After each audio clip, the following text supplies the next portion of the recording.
Hello and welcome back to Gaming Abridged, the series where I play through games with live commentary and condense the footage down to the essentials. My name is WWDeadman, but you already know that, and today we're doing the sequel to Metro 2033, Metro Last Light. If you haven't watched the Metro 2033 video, link to the series playlist is in the card on the top right of the screen and in the description down below. As with that video, I will be using footage of both my original playthrough of Last Light as well as my more recent playthrough of Last Light Redux for this video. Either way, let's go. Similarly to 2033, we open up on Artjom telling a story over a cutscene. This time it's the story of the day the surface got turned into a nuclear wasteland when Artjom was still a little kid.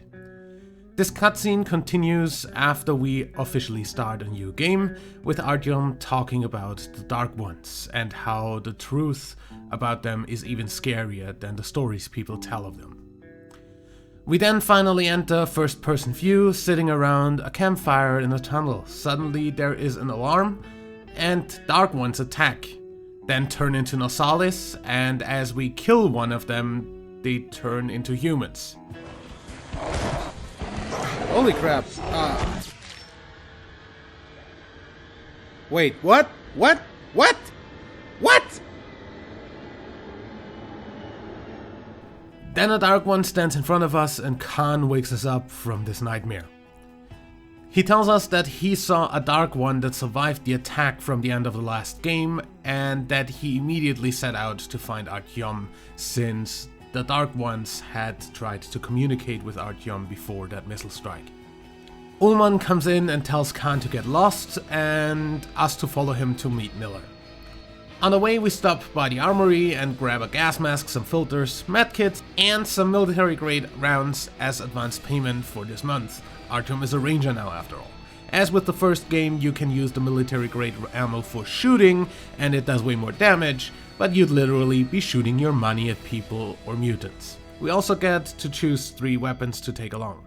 On both my playthroughs, I chose a Valve, which is a long-range rifle, a Kalash, so an AK-47, and my favorite shotgun, the Shambler. We get to try the weapons out on the shooting range and go find Ullman and Kahn, who ride up the elevator with us. Evidently we are in D6, so seems the Rangers have their base here now. Ullman and Kahn still suffer from NPC syndrome, by the way. As we see, we still have the issue of NPCs walking way slower than we walk. Kahn talks about how bombing the Dark Ones was a mistake and that we should have tried to communicate with them. Kahn reports about the surviving Dark One to Miller, and Miller sends us out with his daughter Anna, who is a sniper, to eliminate the remaining Dark One. Anna seems to be pretty arrogant. Come along, Rabbit. Call me Rabbit one more time. But we still follow her into an elevator up to the train. On the way, she drops this completely illogical garbage. In the past, trains were ordinary things. But now, this monorail seems magic, doesn't it? No. Our kids won't know how to operate these things. And their kids will probably think this was built by the gods. Yeah, because you're not gonna teach him. Alright, we've reached the station. Approximately secret method. Education is still valuable, even if it's the apocalypse. Fucking...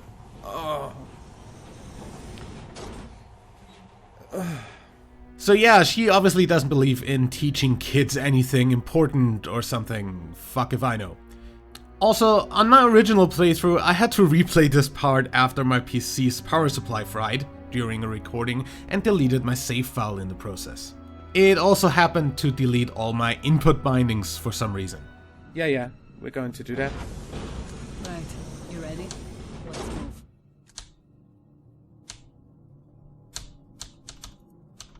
Hello? Can I, please? What the fuck? Huh? Okay, I have absolutely no control of this whatsoever with my keyboard right now.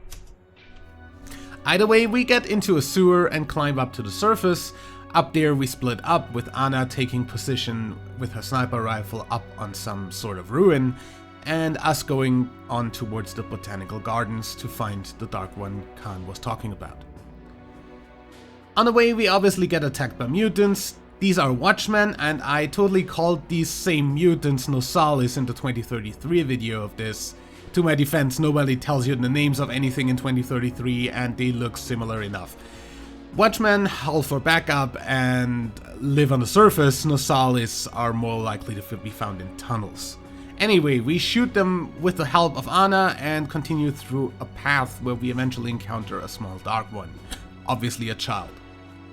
We follow the Dark One while Anna tries to shoot it until we corner it and catch it.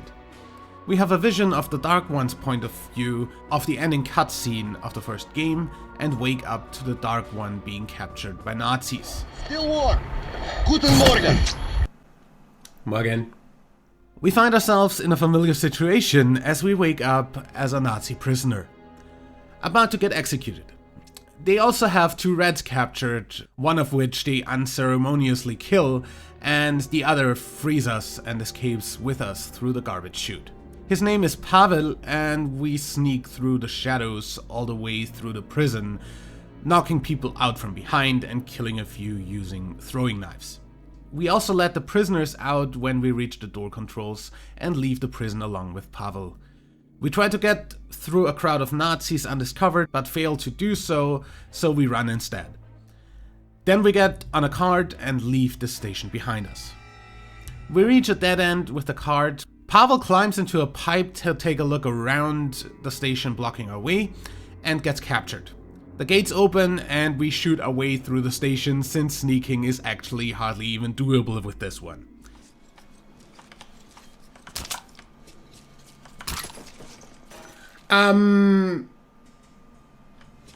Excuse me very much. That wasn't what I wanted to do. I think I broke the game. On the way through, we encounter a guy who is really slow at making clear that he surrenders, so I shoot him in both playthroughs.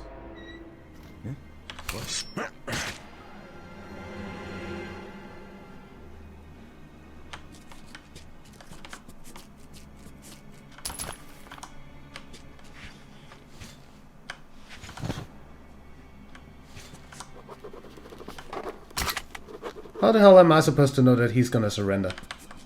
Just saying. Also, that knife. We crawl through a vent and find Pavel in his cell, waiting for his execution. We sneak on through the station, through a freezer room, then massacre another part of the station, and finally find Pavel as he's about to be hung. We take out the 2 Nazis in front of him and cut him loose, then flee the station. For once, an NPC does not exhibit NPC syndrome, as Pavel actually runs at the same speed as us when leaving. The Nazis apparently locked the gate behind us instead of following, and we find out why just a second later when we find an elevator and try going up. The giant mutant scorpions that burn in light that they reused from this game in the Redux version of 2033 attack, and we have to burn them with our flashlights. We fight our way through those tunnels and have to recharge the battery for the opener of an electric lock, and then we go to the surface. In an abandoned building, we pick up a shotgun and get attacked by a watchman. We enter a crashed plane that causes hallucinations of the crash that happened just as the nuclear bombs exploded on the city. We have to help Pavel, who takes off his gas mask, hallucinating that he's suffocating from the smoke in the crash. Then we have to fight through a pack of watchmen until we find a window to climb through, so we can enter the theater station. The trigger area for making Pavel boost you up on that entrance is stupidly small and specific to where you're standing, by the way, even in the Redux version. Come over here. I'm already here. Okay, so that hit, Give me a hand. that trigger is still very stupidly specific. More coming. Hurry up, you're gonna find the entrance. The station opens their gate and fry the watchman with flamethrowers, and we're safe for now. Pavel tells us the station we're in is next to a red station called Revolution Square, and that it's pretty close to Polis, where we're headed. He would vouch for us to get through Revolution. After gearing up at the local market, Pavel says he made arrangements to get over to Revolution through the Theater of Theater station. We get through there as a dance show with admittedly very poorly choreographed dancers is going on, and get to the bar through the backstage area. There we sit down to have a drink and get roofied by Pavel, who is apparently a major of the Reds, and arrested. He takes us to Revolution Square, where we meet General Korbut and Lesnitsky, who is a Red spy among the Spartans, apparently, and get investigated about these six and the Dark Ones, first by Korbut and then by the Secretary General Moskvin, who has a very specific taste in facial hairstyles. Now, tell everything you know of these six. Nice beard. And then Korbut decides to inject us with a truth serum drug. We get a flashback to when Artjom was a little boy and went up to the surface with two friends, getting attacked by watchmen and rescued by a Dark One. We wake up to Moskvin's son ranting about his father and Korbut, and telling us that the Secretary General had killed his own brother in pursuit of power. He releases us and we climb into a vent to flee. On our way, we listen in on Korbut and Moskvin talking about how Korbut helped Moskvin kill his brother and how they're planning to take over the entire metro. We get to the end of the vent and find our weapons. Then we proceed to sneak and shoot our way out of the station. He's dead! You are too. We get to a part of the station that has huge gas tanks that get damaged by the shots from the guys inside, so we have to use a gas mask to get through. We get out through the ventilation system before it turns on, get through to an exit and sneak out past returning guards back into the tunnels. We somehow make it into a small station where we meet Andrew the blacksmith again. He gives us a nice card with tons of lights on it to fend off the spider mutants in the tunnels ahead. Along the way we have to fix some equipment and we end up in tunnels very close to the surface apparently, cause they're suddenly opened to the outside and watchmen come in. We have to push an old train cart out of the way with our car and defend ourselves against the watchmen.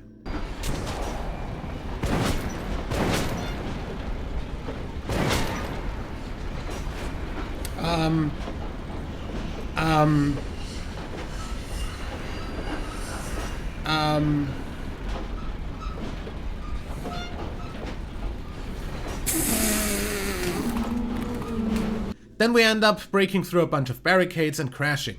Somehow Artjom survives this. The cart does too. We break through another barrier and end up in a small settlement of refugees from the Red Line. We stock up at the local store and rescue a few of their people from the bandits further on in the tunnel and move onwards to what seems to be the hideout of the bandits. We eliminate them so we can drive through unharmed. In the end, we finally break the car with one of those barricades and have to continue on foot. We come to a flooded area where we call a boat with a system of bells. Those bells also alert Nosalis though, so we have to fight those until the boat arrives. We get on board and the boatman takes us back to his station, which they very fittingly call Venice. On our way through, we see another new mutant creature, giant shrimps. They also promptly start attacking the boat, so we have to kill a bunch of them. At the end, we throw a whole box of dynamite behind the boat, and the explosion would at least knock out any shrimp within the vicinity. And we ride the resulting giant wave all the way to the gates of Venice. Once there, we hear the Reds also came here a bit ago, and that they had agitated the shrimps before us, which is why they attacked us. After stocking up, we check out the local shooting range and go after the Reds that came before us, who are currently in the local brothel. As anticipated, the Reds in question are led by Pavel. We listen in on their conversation about a virus container shipment and hide when they leave. We sneak after them, take some of them out on the way. Good guy.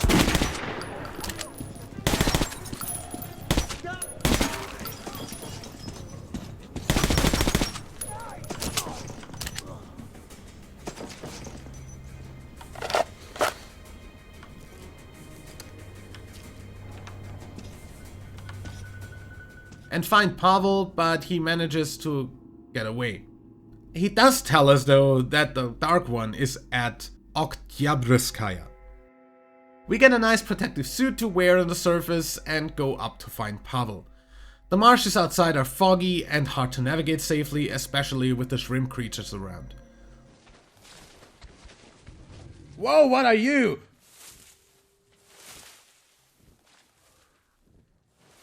We also encounter old friends from the first game and have a plane repair itself for some reason.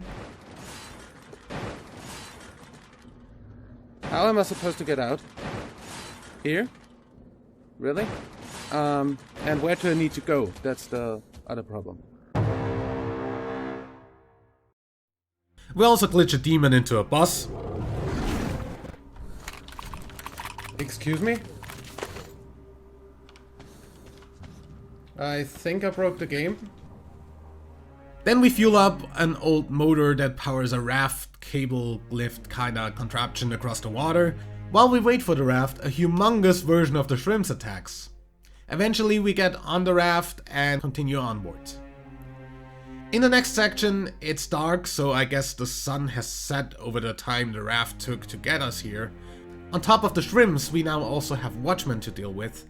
Halfway through, we see a light in the distance and hear Anna calling over to us from the church. That for some reason is standing around in the swamp. We try to get there, but the gigantic shrimp from before decides he wants to eat us, so we have to fight it. Together with the others, we kill it and can finally enter the church. One thing here, when we walk in, Anna suddenly treats us like a long-lost friend for some reason. There had not been any development of this relationship after she was being abrasive and cold in the gardens at the start of the game, so this change of character makes absolutely no sense whatsoever. But I felt it was you. I hope you'll Really? forgive me for the gardens. No? I hope you'll forgive me for the gardens. Nah. I won't. The following cutscene is a half-assed attempt at making sense of it anyway, with Anna holding a short monologue. Then we get geared up for going to Oktyabrskaya. Somebody ends up knocking at the door of the church and then just blows it up instead. They could have just blown it up without knocking first, really. Lesnitsky and the rats behind this take Anna hostage and we go after them, leaving through the catacombs of the church, which leads towards Oktyabrskaya. Apparently the catacombs are also haunted, as electrical equipment like the flashlight and night vision won't work here, and we sure encounter some silhouettes down there. In a small lift past the catacombs, we get attacked by Nosalis, who end up throwing us out of the lift. Further on, we find some glitching textures, and then fight our way through more Nosalis. Then we find a pretty big underground facility, and from there we get to an elevator contraption that leads to a little wood bridge. Crossing that bridge starts the second boss fight of this game after the giant shrimp against the rhino. It probably didn't actually mutate from a rhino, since I'm fairly sure there are no wild rhinos in Russia, but it has the habit of charging at you, so the nickname kinda fits. We fall down into a little arena with it and have to make it run over several columns of rock. And then it flees into a tunnel that suddenly opens up. Don't think that's all of that boss fight though. We'll see him again shortly. Immediately really, but first let's stop and appreciate this piece of modern art. Excuse me?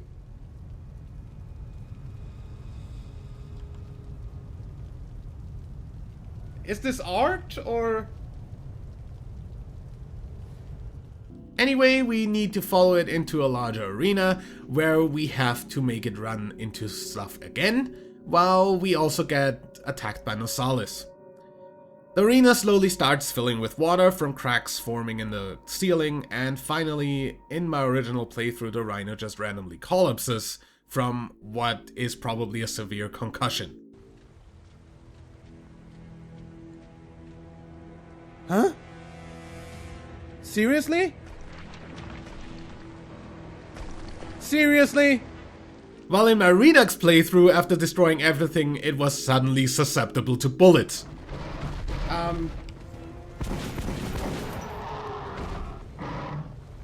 Okay. The wall starts breaking down and leaking water, and we get flushed into another tunnel along with the rhino's corpse.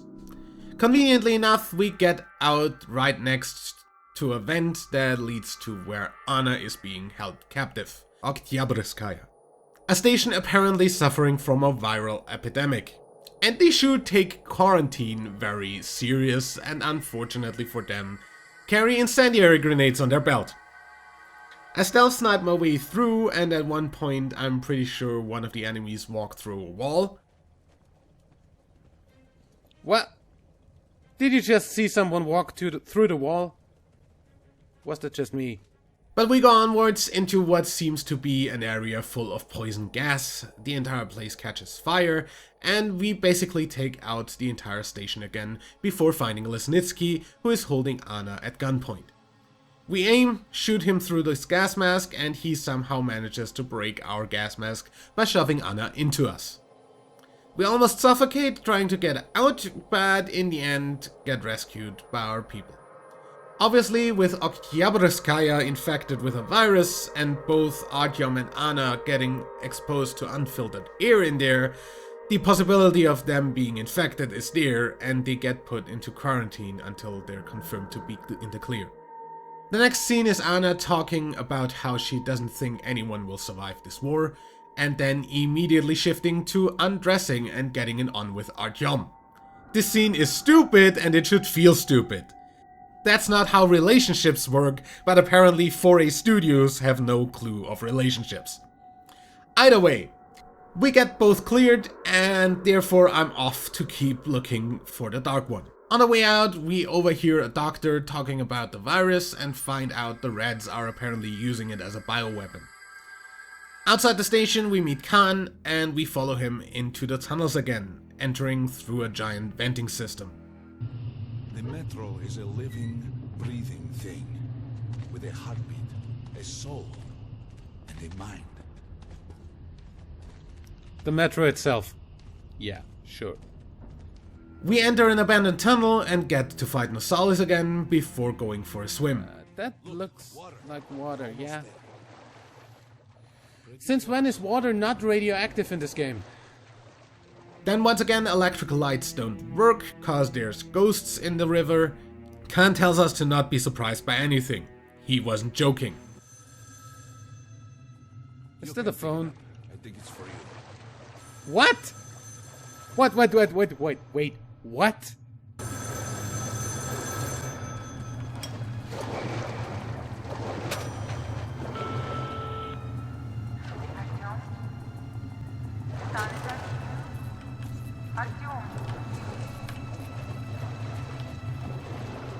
Also, there's apparently one single light bulb unaffected by the ghosts.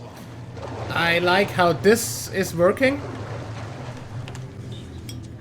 We reach what Kahn calls the River of Fate, some sort of anomalous water that can change your fate apparently. Kahn is pretty confident that the river will bring us to the Dark One, so we walk in, dive through, and end up at the final scene of 2033 on top of the tower, with the rockets exterminating the Dark One's nest. We get sent down to the destroyed nest and follow the little Dark One the same way we did in the start of the game. Then we are on a burning train, running after the Dark One again and falling down a bottomless pit. Then we wake up in shallow water next to a station.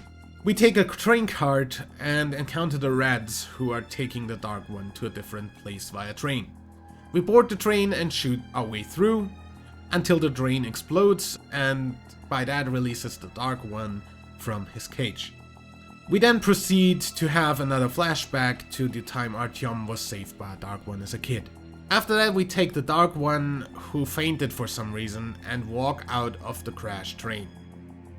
We get outside and the Dark One recovers, and now constantly talks to us telepathically. We follow him over the surface, encountering some watchmen along the way, and the Dark One gives us thermal vision, making it easier for us to spot enemies. At a frozen over flooded area, we encounter some shrimp, and then we sneak past more watchmen, and a demon crashes the abandoned train we were going through into the water. We kill a giant shrimp with claymores and shoot the demon from before out of the sky. Then the ice and crashed train cards serve as our bridge, and I kinda break a shrimp.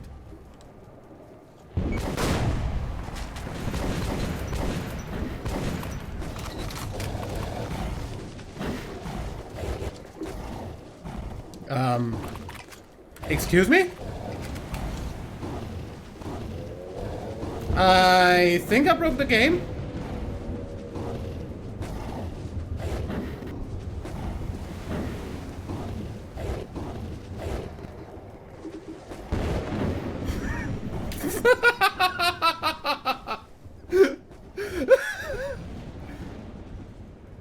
Another sneaking section later, in which I didn't sneak in my original playthrough, where I instead shotgunned a watchman through a wall. Through the fucking wall?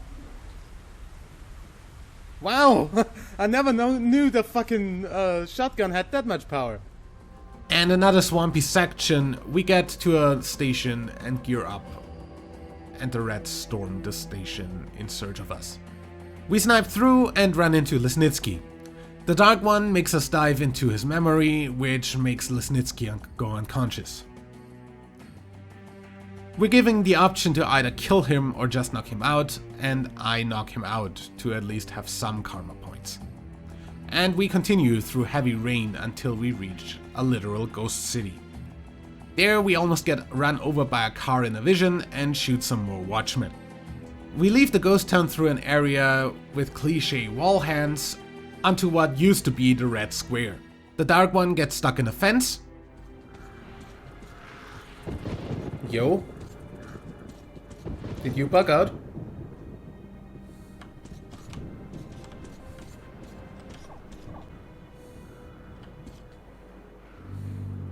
I think I broke the Dark One. And we traverse another swampy area with harsh winds that can take you flying into the middle of the water. A few more wall hand cliches later, and by a few I mean a ton, we arrive in a yard and get surprised by a sniper ambush set up by Pavel. The Dark One gives us thermal vision again, so we snipe all snipers and shoot any guys running in for close combat. And then follow Pavel upstairs. When he is downed, the Dark One once again shows us his memories. Then once more, wall hands, and we have to decide whether to leave Pavel to the hands or rescue him. I left him there in my initial playthrough and rescued him in my Redux playthrough, and we go on towards Polis. On our way, we have to go through an area called the Garden, which used to be Moscow's Alexander Garden. Once again, there is a swampy area to traverse, and then we meet this game's stupid bullshit section, Mama Bear. This part, again, almost made me rage quit my first attempt. Out of fucking nowhere, the game decides to add a new mechanic of shooting that mutant in the back while it's being attacked by watchmen, while you're also being attacked by watchmen. And in my first playthrough, I was out of medkits and low on filters, which made an unnecessarily stretched out boss fight probably the last thing I needed to happen at this point. We then make it to an outpost where Miller and Kahn are waiting. The Dark One takes Kahn and me into another vision, where we see a sealed door in D6, which apparently holds more Dark Ones inside, for some reason. We go back to Polis, and the Dark One disguises himself as a human kid while we're here. Mosquin is talking to the council there, and we interrupt, letting the Dark One once again take us into the mind of somebody. We see that Corbett tricked Mosquin into assassinating his own brother, and then extorted him to do anything Corbett wanted with the knowledge of Mosquin killing his brother. Moskvin tells us about Corbett leading an attack on D6, and we go to D6 to fight them off. They blow open one of D6 entrances, and we fight off wave after wave. Eventually, we have to fall back and face the final boss of this game, a tank train. We demolish it and get to man a Gatling gun while the next wave of heavy infantry comes in. In the middle of some guys with riot shields, there is a flamethrower guy coming in, who we eventually also take out. Finally, the Reds just crash a train into the front lines, leaving us all scattered on the ground. Corbett himself comes in, trying to take over by killing us all. In the last attempt to save everyone from the Reds completely eradicating the entire metro with the virus, we activate the self-destruction mechanism and blow everything up. This is, however, not the canon ending, as you know Artjom is still alive in Exodus.